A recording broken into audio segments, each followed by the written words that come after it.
जितने भी मेरे YouTube फैमिली हैं, सभी को जय श्री कृष्णा, राधे राधे।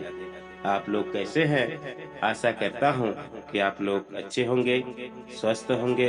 भगवान आप लोगों का हर मनोकामना जरूर पूर्ण करे। तो तहे दिल से स्वागत है दोस्तों, फिर से मेरे YouTube चैनल सुख इंटरटेनमेंट कहानी पर। और आप लोगों को पता ही है कि मैं पुरानी से रिलेटेड कहानी आप लोगों के बीच लाता रहता हूँ।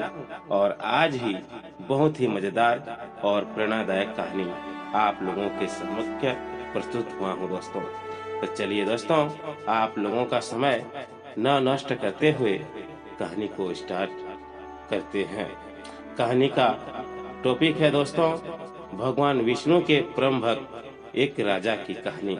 तो चलिए, हाथ जोड़ करके विनती करता हूँ आप लोगों से कि कहानी को स्किप न करें और मेरे इस कहानी पर अंत तक जरूर बने रहें। तो चलिए कहानी को स्टार्ट करते हैं दोस्तों। प्राचीन काल में धर्मराज नामक एक राजा राज्य करते थे। वह न्यायप्रिय, दयालु और प्रजा के हितैषी थे। राजा केवल धर्म के मार्ग पर चलते थे दोस्तों, और भगवान विष्णु के परम भक्त भी थे। प्रतिदिन वे सुबह स्नान करके विष्णु भगवान की पूजा करते, भजन गाते और पूरे राज्य में धर्म और सत्य का प्रचार करते। मित्रों, एक दिन दोस्तों, नारद मुनि भगवान विष्णु के पास पहुँचे और बोले, प्रभु, आपके भक्त राजा धर्मराज की भक्ति अनोखी है।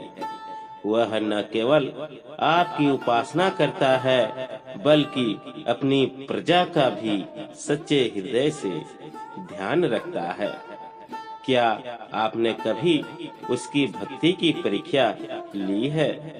भगवान विष्णु मुस्कुराए और बोले, चलो नारद, आज हम धर्मराज की भक्ति की परीक्षा ले ही लेते हैं।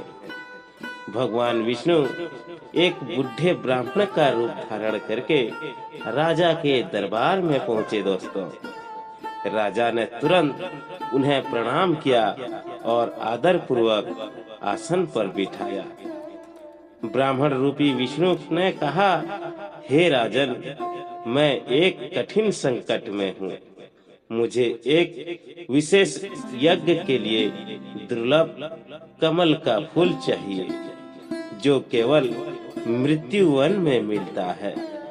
यदि आप सच्चे भक्त हैं तो मुझे वह फूल लाकर दीजिए। दोस्तों, राजा ने बिना विलंब के यात्रा प्रारंभ की। मृत्यु वन में चारों ओर अंधकार और भयंकर जानवर थे, लेकिन राजा का विश्वास अटल था दोस्तों। उन्होंने मन में केवल भगवान विष्णु का नाम लिया और आगे बढ़ते गए। कई कठिनाइयों के बाद उन्हें दुर्लभ कमल का फूल मिल गया। राजा फूल लेकर वापस लौटे तो दरबार में बूढ़ा ब्राह्मण अदृश्य हो गया और उसके स्थान पर भगवान विष्णु स्वयं प्रकट हो गए दोस्तों। राजा ने भगवान को देखते ही भूमि पर सिर झुका दिया। भगवान विष्णु ने प्रसन्न होकर कहा, हे धर्मराज, तुम्हारी भक्ति और साहस ने मुझे प्रसन्न कर दिया है। तुम सच्चे भक्त हो। मैं तुम्हें आशीर्वाद देता हूँ कि तुम्हारे राज्य में सदा धर्म और समृद्धि बनी रहेगी। दोस्तों, इस प्रकार राजा धर्मराज की भक्ति की कथा युगों युगों तक प्रसिद्ध हुई और लोगों को यह शिक्षा मिली कि सच्ची भक्ति कभी निष्फल नहीं होती। भगवान विष्णु के दर्शन पाकर राजा धर्मराज की आंखें आनंद से भर उठी। उन्होंने हाथ जोड़कर कहा, दोस्तों, प्रभु, यह मेरा सौभाग्य है कि आपने मेरी भक्ति को स्वीकार किया।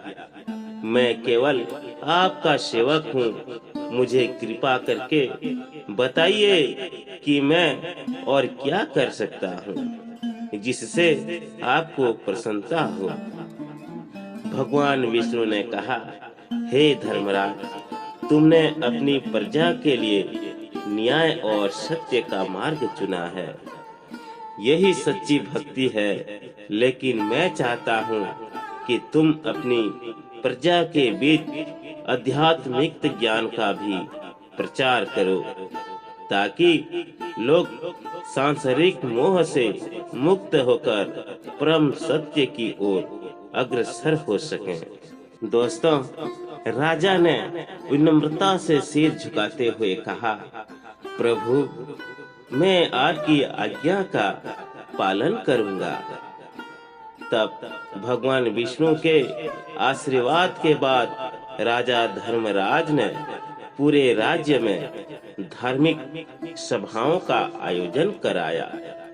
विद्वान ऋषियों को आमंत्रित किया दोस्तों, जो प्रजा को धर्म, भक्ति और मोक्ष का मार्ग सिखाने लगे। धीरे धीरे राज्य का हर नागरिक न केवल सुखी और समृद्धि हुआ, बल्कि आध्यात्मिक रूप से भी जागरूक हो गया। कुछ समय बाद राजा ने राज्य के उत्तरदायित्व अपने योग्य पुत्र को सौंप दिया दोस्तों, और खुद संन्यास धारण कर भगवान विष्णु की भक्ति में लीन हो गए। तपस्या और भक्ति के बल पर उन्होंने परम सिद्धि प्राप्त की और भगवान विष्णु के लोक में स्थान प्राप्त किया। इस प्रकार राजा धर्मराज की भक्ति और धर्म प्रियता की कथा योगों योगों तक प्रेरणा स्रोत बनी। इससे यह शिक्षा मिलती है दोस्तों कि सच्ची भक्ति केवल पूजा पाठ में नहीं, बल्कि प्रजा और समाज की सेवा और सत्य के मार्ग पर चलने में है। दोस्तों, राजा धर्मराज संन्यास लेकर वन में तपस्या कर रहे थे। उनकी भक्ति और तप की ख्याति दूर दूर तक फैल गई। ऋषि मुनि भी उनकी भक्ति से प्रेरित होकर उन्हें सम्मान देते थे। एक दिन भगवान विष्णु फिर से प्रकट हुए और बोले, हे धर्मराज, मैं तुम्हारी तपस्या और भक्ति से अत्यंत प्रसन्न हूँ। तुमने न केवल अपने राज्य में धर्म की स्थापना की, बल्कि स्वयं त्याग और भक्ति का उत्तम उदाहरण भी प्रस्तुत किया। मैं तुम्हें वरदान देना चाहता हूँ। दोस्तों, राजा धर्मराज ने हाथ जोड़कर कहा, प्रभु, मेरी केवल एक ही इच्छा है कि संसार में सत्य, धर्म और भक्ति का प्रचार हो। सभी जीव आपकी भक्ति में लीन होकर मोक्ष प्राप्त करें। भगवान विष्णु ने मुस्कुराते हुए कहा, दोस्तों, तथास्तु। तुम्हारे इस वरदान से कलयुग में भी मेरी भक्ति का मार्ग नहीं रुकेगा। जो तुम्हारी कथा सुनेगा उसे जीवन में धर्म और सत्य के मार्ग पर चलने की प्रेरणा मिलेगी। इसके बाद राजा धर्मराज ने अपना देह त्याग कर विष्णु लोक में स्थान प्राप्त किया। दोस्तों, उनकी आत्मा सदा भगवान के चरणों में लीन हो गई। मेरे प्यारे दोस्तों, धर्मराज की इस कथा से यह शिक्षा मिलती है कि सच्चा राजा वही है जो धर्म, न्याय और भक्ति का पालन करे। केवल राज्य का शासन ही नहीं, बल्कि समाज में आध्यात्मिकता का प्रकाश फैलाना भी एक राजा का कर्तव्य है। इस प्रकार राजा धर्मराज की कथा जन जन में प्रेरणा का स्रोत बनी और आज भी उनकी भक्ति और धर्म परायणता की गाथा सुनाई जाती है। दोस्तों, सत्य और धर्म का पालन जीवन में सर्वोपरि है। सच्ची भक्ति में त्याग, सेवा और तपस्या का महत्व है।